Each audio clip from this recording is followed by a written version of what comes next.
बहुत पुरानी बात है। एक पहाड़ की चोटी पर एक गरीब किसान और उसकी पत्नी रहते थे। रोटी कमाने के लिए वे आलू और टमाटर की खेती करते थे। उनकी खेती पहाड़ों से नीचे मैदानों में थी।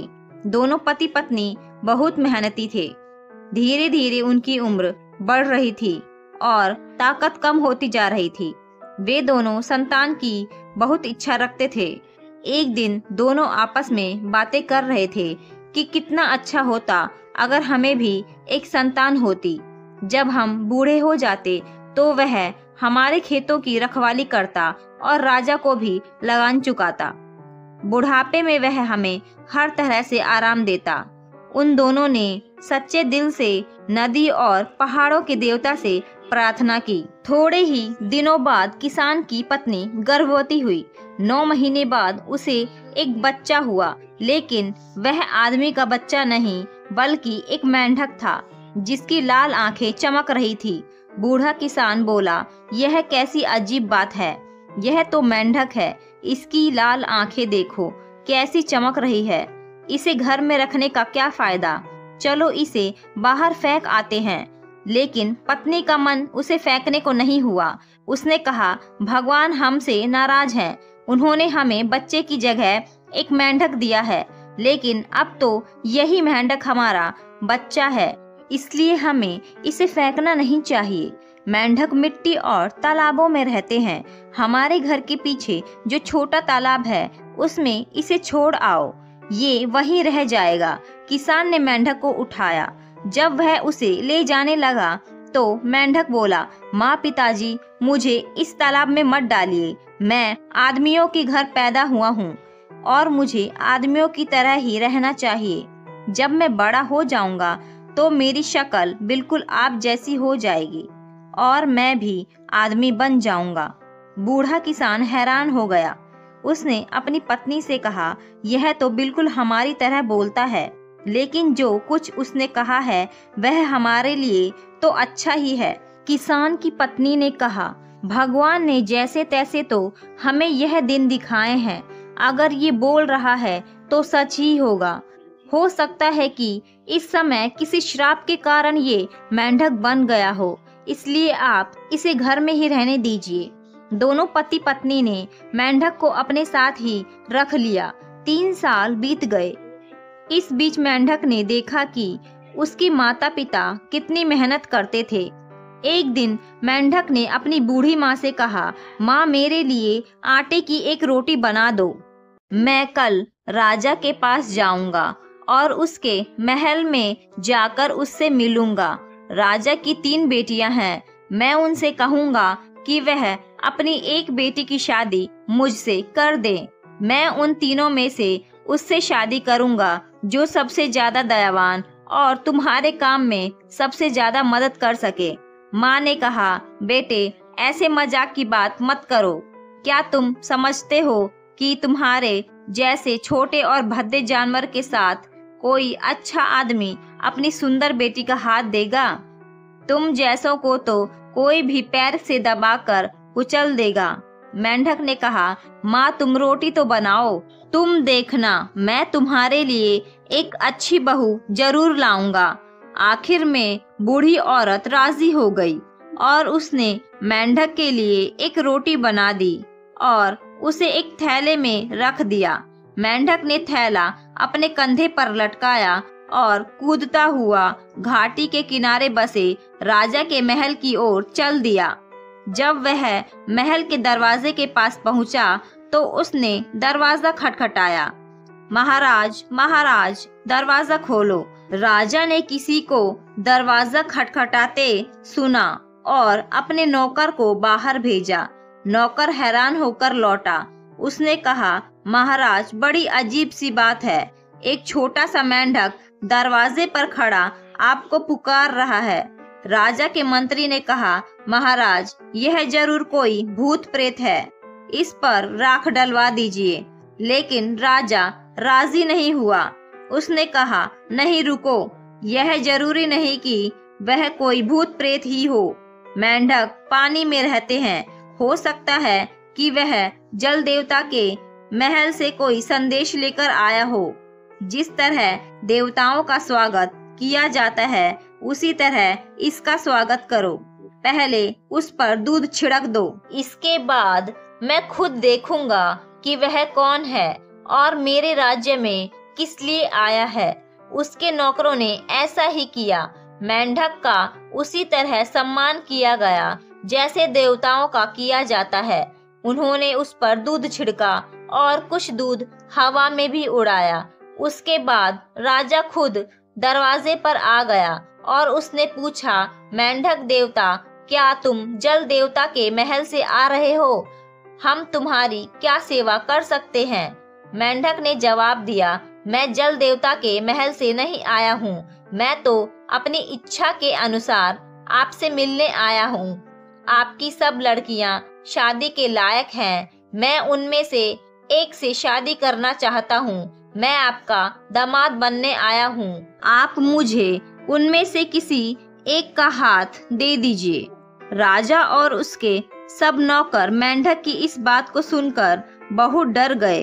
राजा बोला, तुम कैसी बेतुकी बातें कर रहे हो? जरा आईने में अपनी शक्ल तो देखो, कितने भद्दे और बदसूरत हो। कितने ही बड़े बड़े राजाओं ने मेरी बेटियों से शादी करना चाहा, लेकिन मैंने सबको मना कर दिया। फिर मैं कैसे एक मेंढक को अपनी बेटी ब्याह दूं? जाओ, बेकार की बातें मत करो। मेंढक बोला, इसका मतलब यह है कि आप मुझसे अपनी बेटी की शादी नहीं करेंगे। कोई बात नहीं, अगर आप मेरी बात इस तरह नहीं मानेंगे तो मैं हंसना शुरू कर दूंगा। राजा मेंढक की बात सुनकर गुस्से से लाल हो गया। उसने पैर पटक कर कहा, मेंढक के बच्चे, तेरा दिमाग खराब हो गया है। अगर हंसना ही है तो बाहर निकल जा और जी भरकर हंस। लेकिन तब तक मेंढक ने हंसना शुरू कर दिया था। उसके हंसने से बड़ी जोर की आवाज हुई। धरती कांपने लगी। राजा के महल के ऊंचे ऊंचे खंबे हिलने लगे। दीवारों में दरार पड़ने लगी। सारे आकाश में धूल, रेत, कंकड़ और पत्थर उड़ने लगे। चारों ओर धूल ही धूल दिखाई देने लगी। राजा के महल के सब लोग और नौकर चाकर उछलते फिर रहे थे और अंधेरे में एक दूसरे से टकरा रहे थे। आखिर में दुखी होकर राजा ने खिड़की से बाहर अपना सिर निकाला और बोला, मेंढक महाशय, अब कृपा करके अपना हंसना बंद कर दीजिए। मैं अपनी सबसे बड़ी बेटी की शादी आपके साथ कर दूंगा। मेंढक ने हंसना बंद कर दिया। धीरे धीरे पृथ्वी ने भी कांपना बंद कर दिया और महल, मकान आदि सब अपनी जगह शांत हो गए। राजा ने केवल डरकर ही अपनी बेटी मेंढक के हाथों में सौंपी थी। उसने 2 घोड़े मंगवाए, एक अपनी बेटी के लिए और दूसरा उसके दहेज के लिए। राजा की बड़ी लड़की मेंढक से शादी करने के लिए बिल्कुल भी राजी नहीं थी। उसने अपने पास 2 पत्थर के टुकड़े छिपाकर रख लिए जो समय आने पर काम आ सके। मेंढक रास्ता दिखाने के लिए आगे आगे कूदकर चलने लगा और राजा की सबसे बड़ी लड़की उसके पीछे पीछे चलने लगी। सारे रास्ते वह यही कोशिश करती रही कि उसका घोड़ा कुछ और तेज चले और वह भागते हुए मेंढक को अपने पीछे की टापों के नीचे कुचल डाले। लेकिन मेंढक कभी इधर को कूदता और कभी उधर को। वह इस तरह चक्कर काटता जा रहा था कि उसे कुचलना राजकुमारी को नामुमकिन लग रहा था। आखिर में वह इतनी नाराज हो गई कि एक बार जब मेंढक उसके काफी पास चल रहा था तो उसने छिपाया हुआ पत्थर का टुकड़ा उसके ऊपर दे मारा। फिर वह मुड़कर घर की ओर चल दी। वह कुछ ही दूर लौटी होगी कि मेंढक ने उसे पुकारा, राजकुमारी रुको, मैं तुमसे कुछ कहना चाहता हूँ। उसने पीछे घूमकर देखा कि मेंढक तो जिंदा खड़ा है। वह समझ रही थी कि मेंढक उसके पत्थर के नीचे कुचल गया होगा। वह हैरान रह गई और उसने घोड़े की लगाम खींच ली।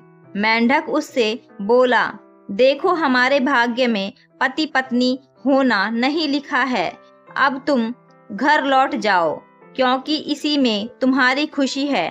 और उसने घोड़े की लगाम पकड़ ली और राजकुमारी को घर वापस ले चला। जब दोनों राजा के महल के पास पहुंचे तो मेंढक ने राजकुमारी को छोड़ दिया और राजा के पास जाकर बोला, महाराज, हम दोनों की आपस में बिल्कुल भी नहीं बनती, इसलिए मैं इसे वापस छोड़ने आया हूँ। आप मुझे अपनी दूसरी बेटी दे दीजिए जो मेरे साथ जाने को तैयार हो। तुम कितने बदतमीज हो, जरा अपनी हैसियत का तो ख्याल करो। राजा ने गुस्से से चिल्लाकर कहा, तुम मेरी बेटी को वापस लाए हो, इसलिए मैं तुम्हें अपनी दूसरी बेटी कभी नहीं दूंगा। मजाक है क्या? मेंढक ने कहा, इसका मतलब यह है कि आप राजी नहीं हैं। अच्छी बात है, तो मैं चिल्लाना शुरू कर दूंगा।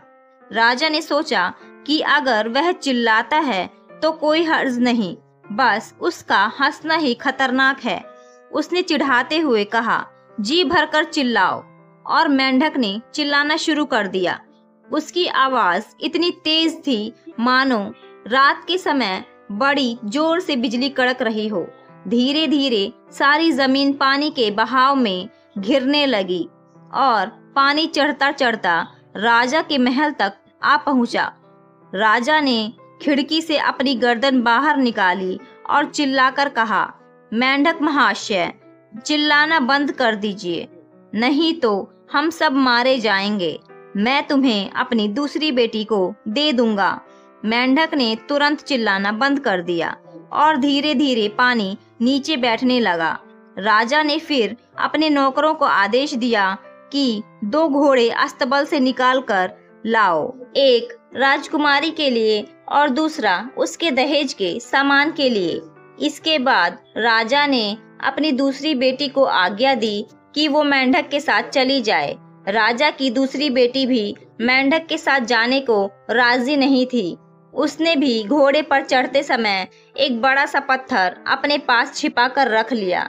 रास्ते में उसने भी अपने घोड़े के पैरों के नीचे मेंढक को कुचलने की कोशिश की और एक बार पत्थर उसके ऊपर फेंक कर वह भी बड़ी राजकुमारी की तरह वापस लौटने लगी। लेकिन उसे भी वापस बुलाकर मेंढक ने कहा, राजकुमारी, हम दोनों के भाग्य में एक साथ रहना नहीं लिखा है, तुम वापस घर जा सकती हो। यह कहकर उसने घोड़े की लगाम हाथ में ले ली और चल पड़ा महल की तरफ। मेंढक ने राजा के हाथ में उसकी दूसरी बेटी का हाथ दिया और बोला, अपनी सबसे छोटी बेटी की शादी मुझसे कर दो। इस बार तो राजा के गुस्से का ठिकाना ही ना रहा। उसने कहा, तुमने मेरी सबसे बड़ी बेटी को लौटा दिया और मैंने तुम पर दया करके अपनी दूसरी बेटी दे दी। अब तुमने उसे भी लौटा दिया और अब मेरी सबसे छोटी बेटी के साथ शादी करना चाहते हो। तुम बहुत बेहुदे हो। कोई भी राजा तुम्हारी इस बदतमीजी को बर्दाश्त नहीं करेगा। उसके गले में आखिरी शब्द अटक गए। एक छोटे से मेंढक ने उसे इस तरह नचा रखा था कि वह बहुत ज्यादा परेशान हो गया था। मेंढक ने शांति से जवाब दिया, महाराज, आप इतना नाराज क्यों होते हैं? आपकी दोनों बेटियां मुझसे शादी करने को राजी नहीं थी, इसलिए मैं उन्हें वापस ले आया। राजा ने कहा, मैं आखिरी बार कह रहा हूँ, यहाँ से चले जाओ। मेंढक ने कहा, इसका मतलब ये है कि आप अपनी बेटी की शादी मुझसे नहीं करेंगे। अच्छी बात है, तो मैं कूदना शुरू कर दूंगा। राजा वैसे मेंढक की बात से डर तो गया था, लेकिन उसने गुस्से में ही जवाब दिया, तुम उछलो, कूदो, जो जी में आए करो। तभी मेंढक ने कूदना शुरू कर दिया तो धरती हिलने लगी। पहाड़ों में से पत्थर टूट टूट कर आकाश में उड़ने लगे।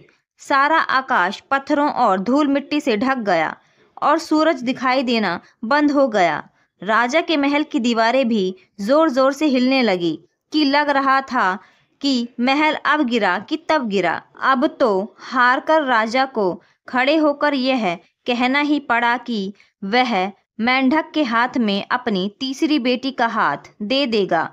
मेंढक ने कूदना बंद कर दिया। राजा की तीसरी बेटी अपनी दोनों बहनों की तरह नहीं थी।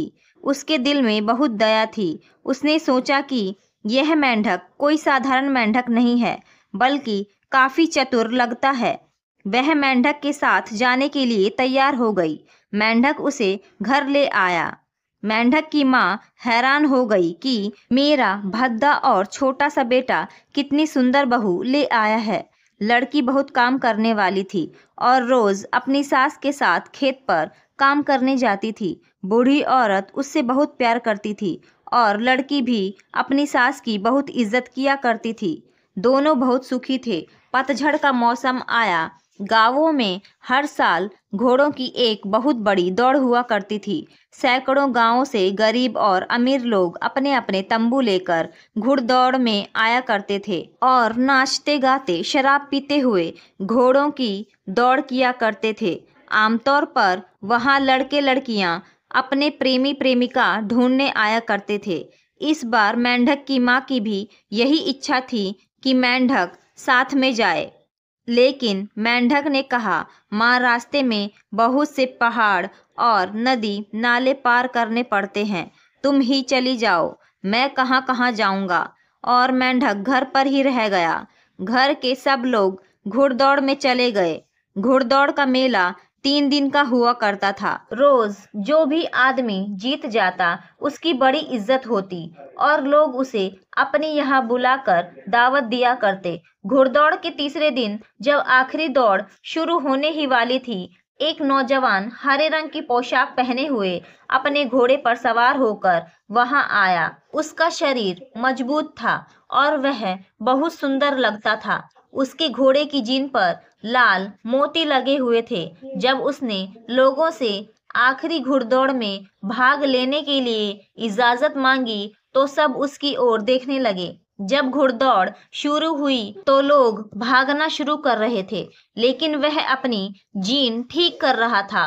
लेकिन जल्दी ही वह उनके साथ हो गया। दौड़ के बीच में ही उसने अपने सिर के ऊपर उड़ते हुए 3 कबूतरों का अपनी बंदूक से शिकार किया। लोग उसे देखने के लिए अपने अपने स्थानों से उठकर खड़े हो गए और सबने देखा कि वह सबसे आगे था और उस दिन आखिरी घुड़दौड़ में जीत उसी की रही। बूढ़े, जवान और लड़कियां सब उस पर मोहित हो गए। लोग आपस में फुसफुसा रहे थे कि यह नौजवान कौन है और वह कहाँ का रहने वाला है। सब लड़कियां उसके चारों ओर जमा होकर नाचने और गाने लगी और उसे अपने अपने घर चलने के लिए कहने लगी। लेकिन जैसे ही शाम हुई, वो घुड़सवार बिना किसी से कुछ कहे चुपचाप अपने घोड़े पर चढ़कर उस गांव की ओर चल दिया जहां से मेंढक की माँ और उसकी बहू आए थे। सब लोग वहां खड़े होकर उसके हरे घोड़े को देखते रहे कि उसका घोड़ा हवा से बातें कर रहा था। मेंढक की पत्नी भी घर आकर यही सोचती रही कि वह घुड़सवार कहाँ से आया था और कहाँ चला गया। वह खुद भी उसकी सुंदरता पर मोहित थी। मेंढक की पत्नी और माँ ने जैसे ही घुड़दौड़ की बातें सुनानी शुरू की, मेंढक आगे आगे सब बताने लगा।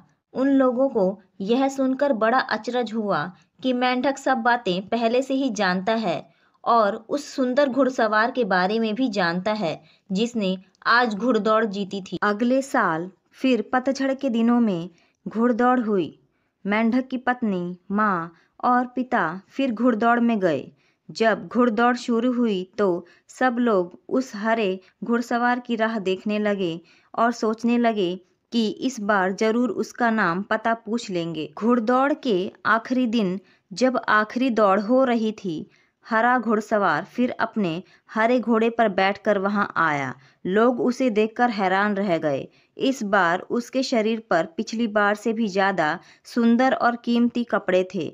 इस बार भी पिछले साल की तरह उसने 3 कबूतर अपनी बंदूक से दौड़ते दौड़ते ही मार डाले। इसके बाद वह बहुत तेजी से आगे की ओर बढ़ा और लोगों को ऐसा लगा मानो वह हरे बादलों की सवारी कर रहा हो। और इस बार लोगों ने फिर देखा कि वह घुड़दौड़ में जीत गया था। इस बार भी लड़कियों ने उसे अपने घर चलने को कहा, लेकिन दिन छिपते ही उसने फिर बिना किसी से कहे अपने घोड़े को भगाया और मैदान से भाग लिया। जब मेंढक की पत्नी और माँ घर आई तो उन्हें यह देखकर बड़ा आश्चर्य हुआ कि इस बार फिर मेंढक को सब बातें मालूम थी। इस बार लड़की के दिमाग में उथल पुथल हुई। जब वह दौड़ में जाता ही नहीं है तो उसे सब बातें मालूम कैसे हो जाती हैं? उस घुड़सवार को दिन छिपने से पहले ही क्यों जाना पड़ता है? वह हमारे घर की तरफ ही क्यों जाता है? उसने तय किया कि वह इन सब बातों का पता लगाकर ही रहेगी। इस साल फिर घुड़दौड़ आई। मेंढक की पत्नी, माँ और पिता भी मेले में गए। जब आखिरी घुड़दौड़ होने वाली थी, लड़की अपने सास से बोली, माताजी, मेरे सिर में बहुत जोर का दर्द हो रहा है। मैं घर जाना चाहती हूँ। आप मुझे एक खच्चर दे दीजिए। लड़की की सास और ससुर उसका बहुत ख्याल रखते थे। उन्होंने उसे खच्चर दे दिया और कहा कि वह घर चली जाए। जब वह घर पहुंची तो उसने सबसे पहला काम किया मेंढक को ढूंढने का, लेकिन उसे मेंढक कहीं भी दिखाई नहीं दिया। तभी उसे एक कोने में मेंढक की खाल पड़ी दिखाई दी, जो उसके पति की ही थी। उसने उसे उठा लिया और उसकी आंखों से खुशी के आंसू बहने लगे। उसने सोचा, मैं कितनी भाग्यशाली हूँ, मेरा पति कितना सुंदर है और कितनी अच्छी घुड़सवारी करता है। मैं तो उसके बिल्कुल लायक नहीं हूँ। आज मुझे कितनी खुशी है। वह बार बार मेंढक की खाल को देख रही थी और सोच रही थी कि उसके पति को इतनी गंदी खाल नहीं पहननी चाहिए। उसे उस खाल से इतनी ज्यादा घृणा हो गई कि उसने उसे जला दिया। जब उसने खाल जलाई तो सूरज डूब रहा था।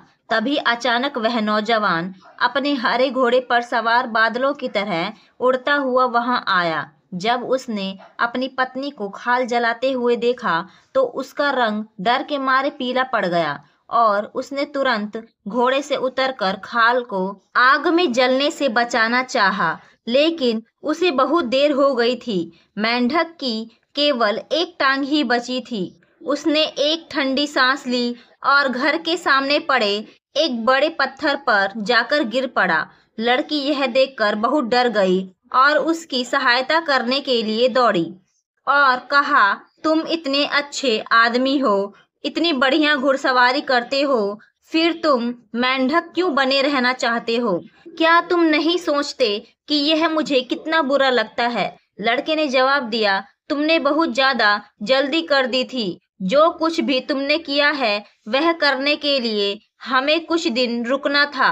अब मैं जिंदा नहीं रह सकता और लोग भी इस संसार में खुश नहीं रह सकते। लड़की ने पूछा, क्या मैंने कुछ गलत काम कर डाला? बोलो, अब मुझे क्या करना चाहिए? लड़के ने कहा, इसमें तुम्हारी कोई गलती नहीं है, मेरा ही दोष है। मैं बहुत ज्यादा लापरवाह हो गया था। यही वजह थी कि मैं घुड़दौड़ में जा पहुंचा। मैं लोगों को अपनी ताकत दिखाना चाहता था। मैं कोई साधारण आदमी नहीं हूँ। मैं धरती माता का बेटा हूँ। अगर मैं थोड़ा और ज्यादा मजबूत हो गया होता तो मैं लोगों की मदद करने के लिए खड़ा हो सकता था। मैं ऐसी दुनिया के सपने देखा करता था जिसमें अमीर लोग गरीब लोगों का खून चूसना बंद कर दें और जिसमें अफसर लोग अपने से नीचे के आदमियों को नहीं दबाएं। मैं चाहता हूँ सब लोग आपस में मिलजुल कर अपनी भेड़ों और बकरियों का व्यापार कर सकें, लेकिन अभी मैं इतना बड़ा नहीं हुआ था और मेरी ताकत भी अभी बहुत कम थी। अभी तक मुझ में इतनी ताकत नहीं पैदा हुई थी कि मैं रात की ठंड को बिना अपनी मेंढक की खाल के सह सकूं। इसलिए दिन निकलते ही मैं मर जाऊंगा। तुमने यह क्या कर डाला? अब मैं यहाँ पृथ्वी पर नहीं रुक सकता। आज ही रात को मैं अपनी माँ के पास लौट जाऊंगा। जब लड़की ने यह सुना तो उसकी आंखों से आंसू बहने लगे। उसने नौजवान के कमजोर शरीर को अपनी बाहों में संभाल लिया और बोली, तुम नहीं मर सकते। मुझे विश्वास नहीं होता कि तुम मर जाओगे। लड़की दुख से इतनी बुरी तरह चिल्लाने लगी कि नौजवान ने उसका हाथ अपने कमजोर हाथों में लेकर कहा, तुम इतना दुखी मत हो। अगर तुम वास्तव में यह चाहती हो कि मैं जिंदा रहूं, तो अब भी तुम कुछ कर सकती हो। उसने पश्चिम की ओर इशारा किया और कहा, यह सब केवल भगवान की इच्छा और उनकी इजाजत से ही किया जा सकता है। मेरा घोड़ा ले लो, वह बहुत तेज भागता है। वह तुम्हें पश्चिम दिशा की ओर ले जाएगा, जहां लाल बादलों के बीच एक बहुत बड़ा महल है। वहां जाकर भगवान से प्रार्थना करना, कहना कि लोगों की भलाई के लिए वह इन 3 बातों को पूरा कर दें, और यह सब दिन निकलने से पहले ही कर दें। देखो, अच्छी तरह याद कर लो। पहली बात यह है कि लोग गरीब और अमीर ना कहलाएं, सबके पास बराबर धन हो। दूसरा ये कि अफसर लोग और सरकारी आदमी जैसे राजा आदि जनता को ना दबाएं।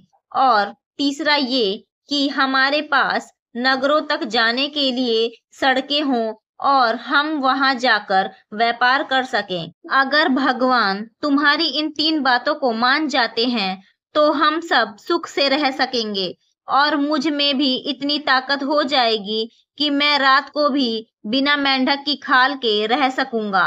लड़की तुरंत घोड़े पर सवार होकर वहां से चल दी। घोड़ा उसे लेकर हवा में उड़ रहा था और वह बादलों के बीच में होती हुई पश्चिम दिशा की ओर उड़ रही थी। आखिर में वह उस महल के सामने आई जो सूरज की तरह लाल चमक रहा था। वह अंदर गई और उसने भगवान से अपनी प्रार्थनाएं कही। भगवान उसकी बातों की सच्चाई और उसके दुख को देखकर पिघल गए और उन्होंने उसकी बात मान ली। भगवान उससे बोले, तुम्हारी बातों में सच्चाई है, इसलिए मैं तुम्हारी सब बातें मान लूंगा, लेकिन दिन निकलने से पहले तुम्हें जाकर यह खबर सब घरों में पहुंचा देनी होगी। तुम्हारी प्रार्थनाएं तभी पूरी हो सकेंगी यदि सब लोग इस बात को दिन निकलने से पहले सुन ले। तब यहाँ इतनी ज्यादा ठंड पड़नी बंद हो जाएगी और तुम्हारा पति रात को भी बिना मेंढक की खाल के रह सकेगा। लड़की खुशी के मारे फूली नहीं समा रही थी। उसने भगवान को धन्यवाद दिया और अपने घोड़े पर चढ़कर घर की ओर चल दी, जिससे दिन निकलने से पहले ही वह इस समाचार को घर घर फैला सके। लेकिन जब वह घाटी में घुसी तो उसका पिता किले के दरवाजे पर ही खड़ा हुआ था। जब उसने अपनी बेटी को आते हुए देखा तो वह बोला, क्यों बेटी, तुम इतनी देर गए यहाँ क्यों आई हो? उसने कहा, पिताजी, भगवान ने मुझे एक बहुत ही आश्चर्यजनक वरदान दिया है। अब मैं उसे सबको बताने जा रही हूँ। जल्दी क्या है? राजा बोला, जरा मुझे तो बताओ, भगवान ने तुम्हें क्या क्या वरदान दिए हैं? पिताजी, मेरे पास इतना समय नहीं है, मैं आपको फिर बता दूंगी। राजा बोला, यह नहीं हो सकता, मैं राजा हूँ और तुम्हें सबसे पहले मुझे ही बताना पड़ेगा। और उसने आगे बढ़कर घोड़े की लगाम पकड़ ली। लड़की जानती थी कि उसका पिता इस तरह नहीं मानेगा, इसलिए उसने सब कुछ सच सच बता दिया। वह बोली, मुझे भगवान ने 3 वरदान दिए हैं। पहला ये कि गरीब और अमीर में कोई भेद नहीं रहेगा। राजा ने कहा, अगर गरीब और अमीर में कोई भेद नहीं रहेगा तो मेरी इज्जत कौन करेगा, और तुम्हारी बहनों के लिए दहेज का पैसा कहाँ से आएगा? लड़की ने कहा, दूसरी बात यह है कि सरकारी अफसर आम जनता को नहीं सताएंगे।